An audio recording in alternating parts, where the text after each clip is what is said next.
una sa pagturing ko at sa pagtingin ko sa mga taon na inaaral ko ang panitikan, naobserbahan ko na isa siya sa hindi masyadong inilalagay sa pinakamataas na pedestal. Gayong isa sa pinakamagandang resolution yung nakita niya nung mga panahon, para sa akin nung panahon ng revolusyon.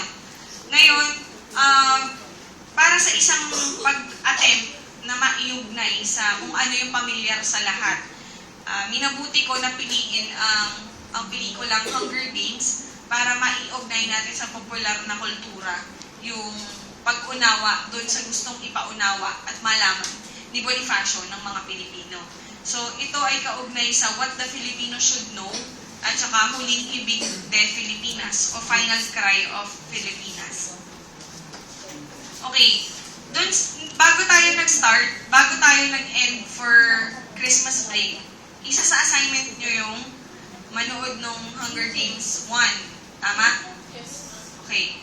Yung 1, doon makikita yung important characters na pinortray ni Katniss at saka ni Rue. Okay. Doon sa revolusyon, nung panahon ni Bonifacio, gusto kong i-highlight yung kamatayan. Kamatayan noong, alam kong preoccupied ng lahat para sa presentation. Pero syempre, mahalaga tong sinasabi ko. Okay. Doon kasi sa yugto na yon na nagkaroon ng problema sa Tejeros Convention, sino iyahalal na presidente, nagkaroon ng hidwaan sa pagitan ni Aguinaldo at saka ni Bonifacio na nag-led doon sa pag-aakusa sa kanya ng treason. Ano ang treason? Ha? Tatlong prison. Betrayal, treason, treachery. Inakusahan si Bonifacio ng treachery. At saka kung mababalikan natin, na-discuss na natin yon nung bago tayo ng Christmas break, yung tungkol sa Bonifacio brothers, si Riaco at saka si Bonifacio, pati yata si Ponciano. Okay, ang point lang ay pinaralel lang natin yung Hunger Games sa What the Filipinos Should Know at dun sa kamatayan ng magkapatid na Bonifacio. Cool? Okay. Mayroon tayong mga kapatid. May mga kapatid kayo. Okay. Isipin nyo na dinala kayo sa gubat para maging tribute. Tapos kailangan nyo iligtas yung mga sarili nyo hanggang sa huli. Yun lang. Dali niya lang yung mga sarili niya sa ganun. Isipin niyo yung kapatid niyo kung sino yung pinakamalapit sa inyo o kaya lahat sila isipin niyo. Tapos, imagine niyo na napunta kayo sa gubat dahil tribute kayo pareho. The same doon sa eksena ni Rue at saka ni Katniss. Kung saan nagliligtasan silang dalawa, di ba? Tapos nung may pumatay dun sa kay Rue, pinapayapa siya ni Katniss. The same with si Bonifacio, papaiwan na yata siya kay si Riaco. Kasi nakasakay siya yata sa stretcher. Hindi batid yung eksaktong mga detalye ng kamatayan ng magkapatid na yon. Pero, nagpapaiwan na si Bonifacio doon. Pero hindi siya maiwanan ng kapatid niya. Try lang natin isipin yung ganong senaryo kasi hindi tayo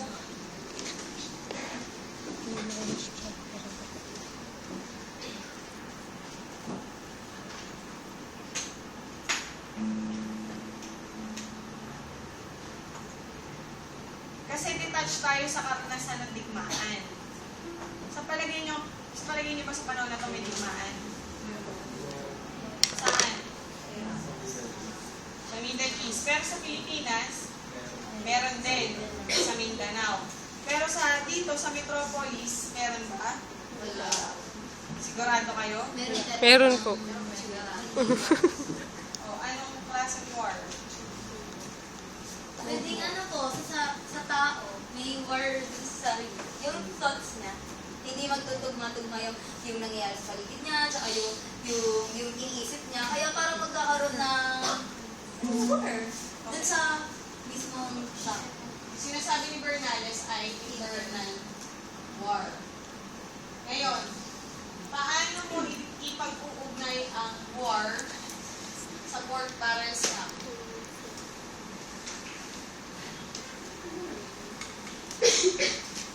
Paano nyo iugnay ang war sa Port Barrel Scam?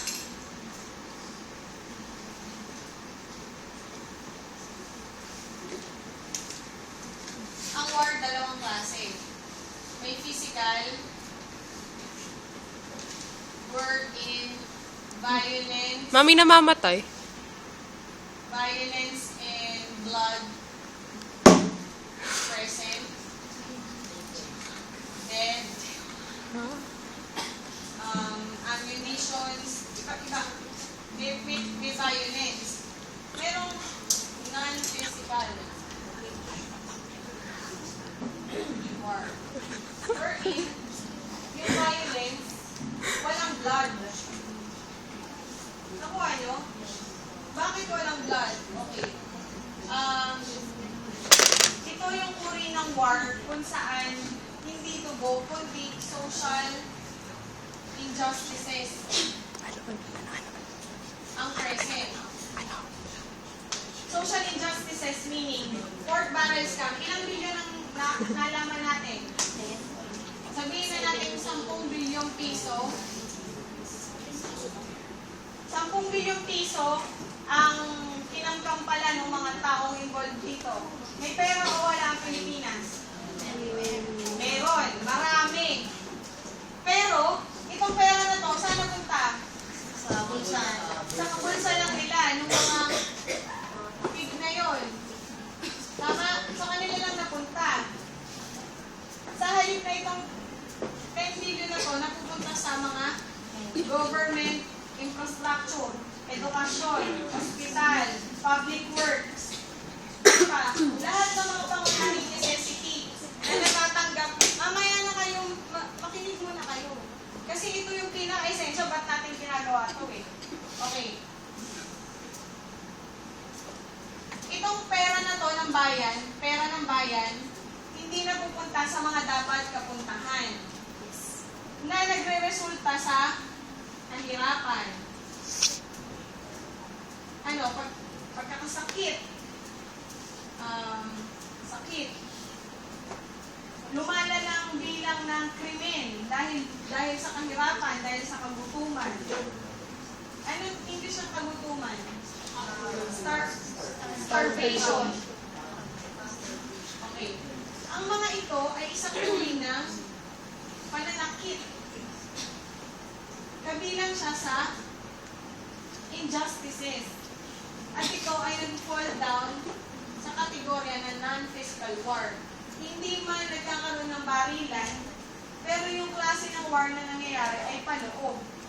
Binudugo ang utak ng mga magulang nyo, paano pagkakasyahin yung maliit na sinasahod nila para sa pag-aaral nyo sa pang-araw-araw na pangangailangan ng pamilya. And yet, may mga tao na sa halip na libre yung edukasyon natin, nasa sa kanila pala. Sa halip na mas mura ang edukasyon natin, nakapag-public school ka na lang muna ng elementary para mapag-ipunan yung pang-college, hindi pala ganun na nangyayari. So, merong social injustices tulad ng mga infrastruktura na dapat nandito ay wala pala. So, ito ay tinuturing na war. Sa peace education ninyo, sa susunod na mga taon, mapag-aaralan niyo siya. So, anyway, pinakita ko lang sa inyo kung ano yung picture ng war ngayon. Compare sa physical war na meron sa Hunger Games, na meron sa EDSA Revolution, at meron ng World War I. Okay, kailangan lahat pumikit. Yung hindi open para sa activity, okay lang na lumabas. Hindi naman kami magagalit, pero kailangan ibukas natin yung mga sarili natin sa gagawin nating activity in honor of our forefathers, most especially Candace Bonifacio, at yung mga iba pang bayani na hindi masyadong nare-recognize na nagbigay ng dedikasyon para sa revolusyon. Okay, lahat pipikit habang i-reflect natin yung song at yung eksena ni Ru at eksena naman parallel sa magkapatid na Bonifacio noong mga panahon na pinatatakbo na sila para sa mga buhay nila dahil pagbababarilin sila o pagtatagain sila. Yung hindi bukas para sa activity, okay lang na hindi kayo sumali. Pero kailangan lahat pumikit. Okay, start, pikit na. Kate. Pwede kayong gumanon. Bahala kayo kung saan kayo komportable.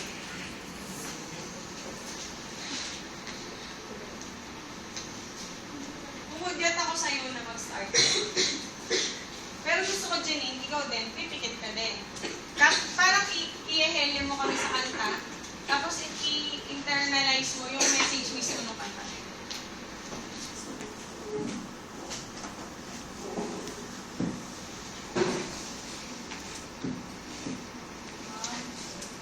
Hindi ko lang po yung Okay lang naman kahit acapella. Okay, all eyes closed.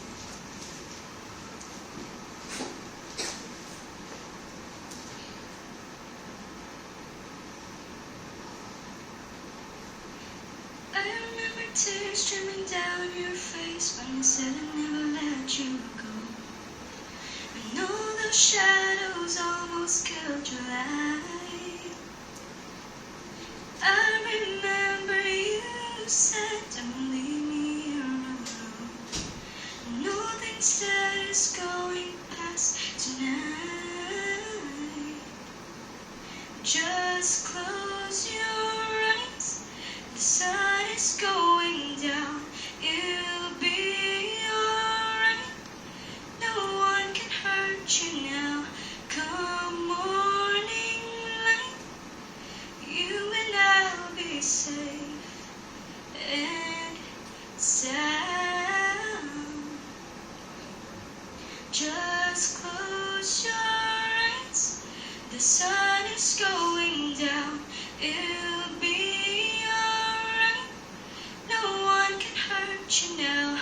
Come morning light, you and I'll be safe and sound. Don't you dare look out your window, darling, everything's on fire.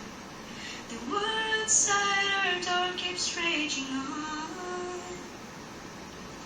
Hold on to this lullaby, even when the music's gone, gone. Just close your eyes. The sun is going down. It'll be alright. No one can hurt you now. Come morning light, you and I'll be safe and sound.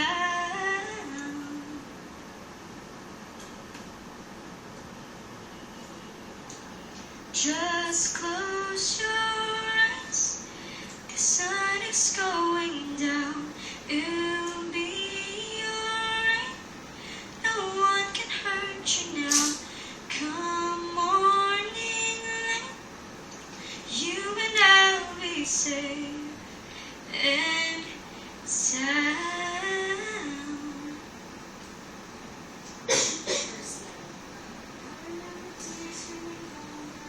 I remember tears streaming down your face when I said I never let you go. And all the shadows almost killed your light. I remember you said don't leave me here alone. But nothing's that is going past tonight. Just close your eyes. The sun is going down. It'll be alright. No one can hurt you now. Come morning light, you and I'll be safe and sound.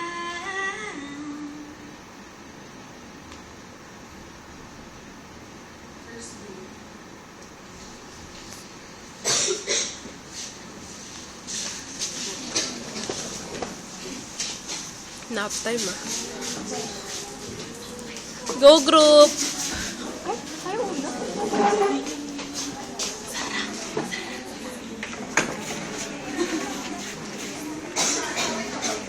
Go group ko! Ha? Okay.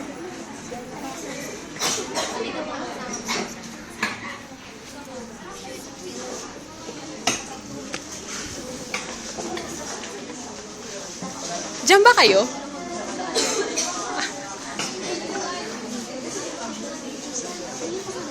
Saan si Gio, guys?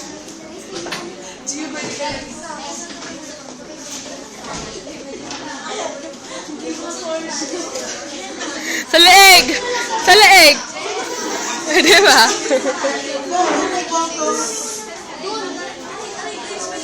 Gio, pahawak mo yung mic. Malapit sa mic. Oo. Sa tapat sa Ralph! Hawakan mo yung mic. Tapat sa gitara ni Gio.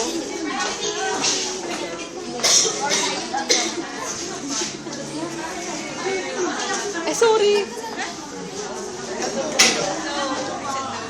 Ralph!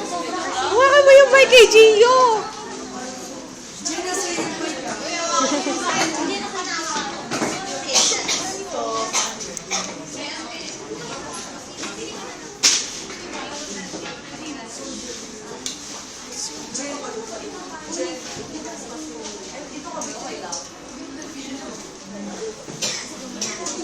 Pre! Pre! Ralph!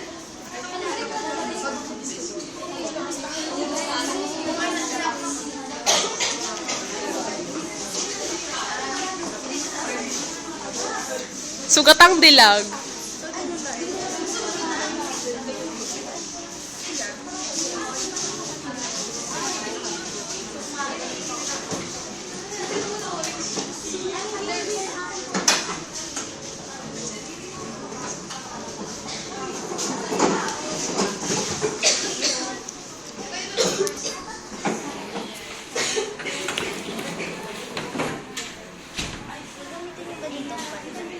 Ha?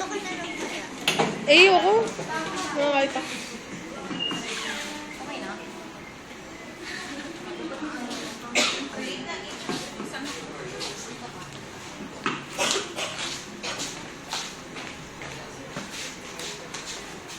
Kati po kasi din. Thank you. Wait, serious tayo ngayon na. Serious muna.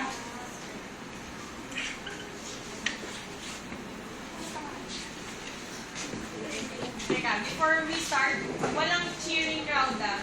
Wala mo nang cheer. Mamaya na lang saya. Kasi serious mode ko na yung presentation. Gio.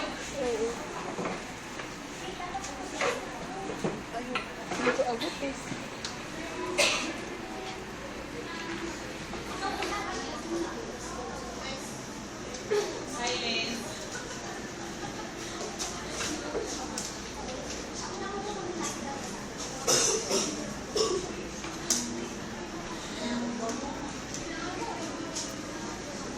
Sa panga.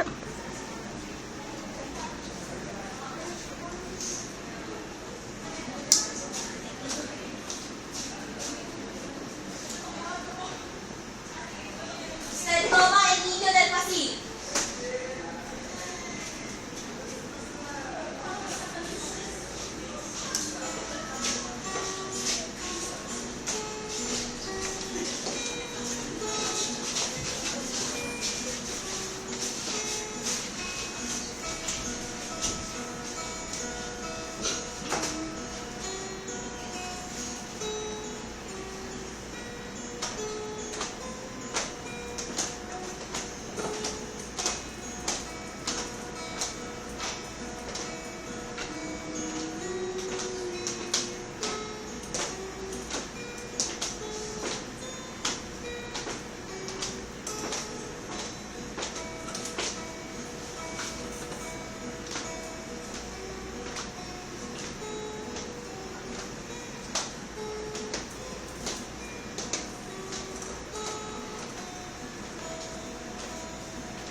Just for your heaven, you killed a mother and brought us to endless heaven.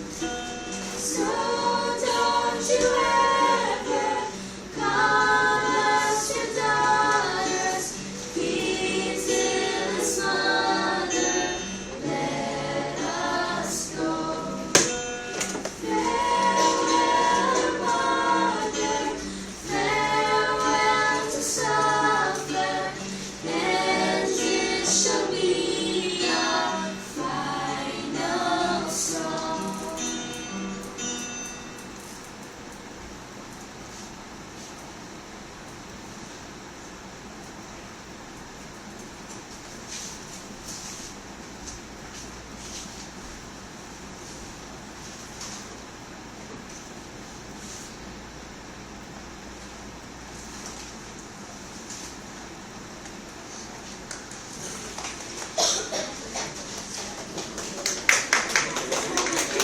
Yay!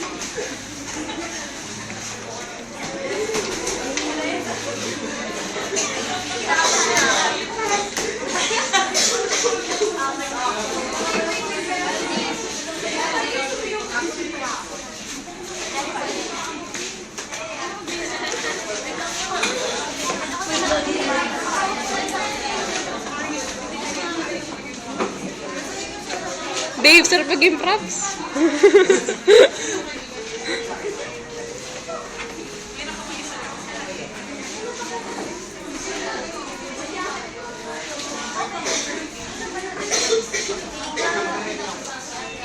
Ayoko na.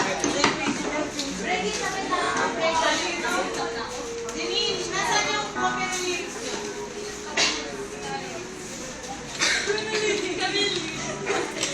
Makinig na po.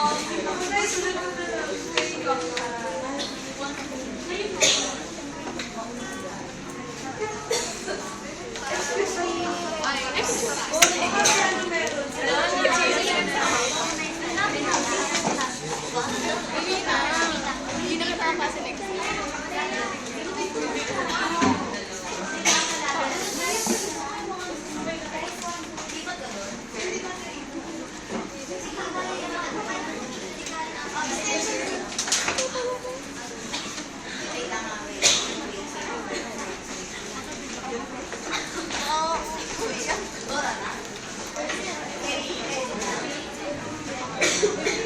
Kasi papaulit ko ulit eh.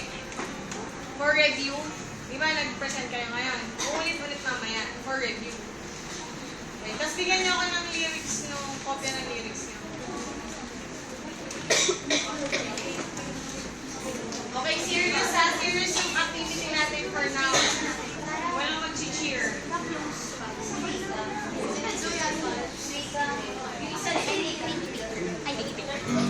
Paper, we have it. Document flooding.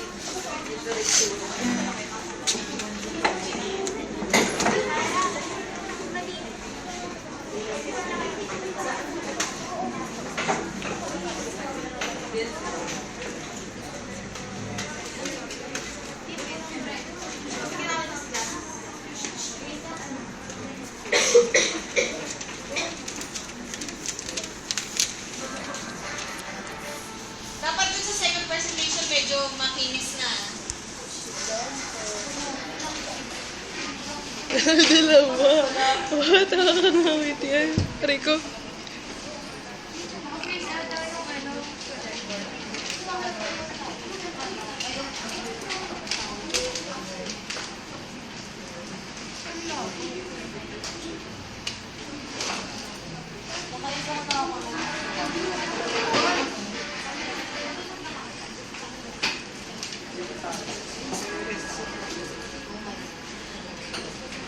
Josh Patobammer.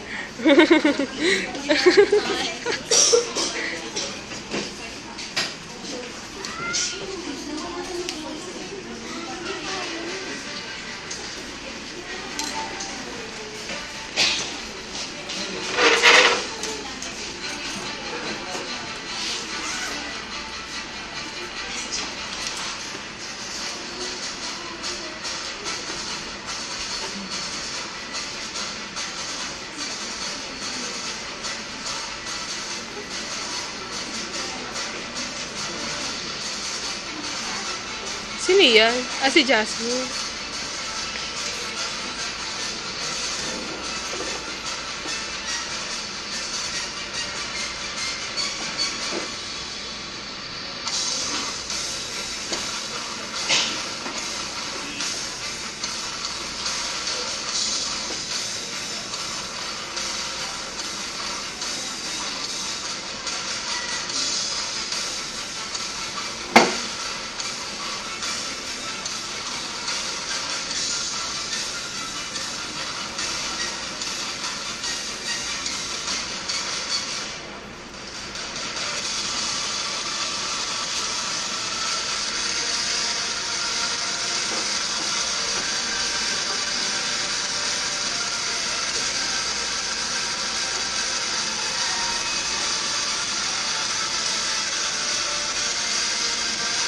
Oh my God, Bond.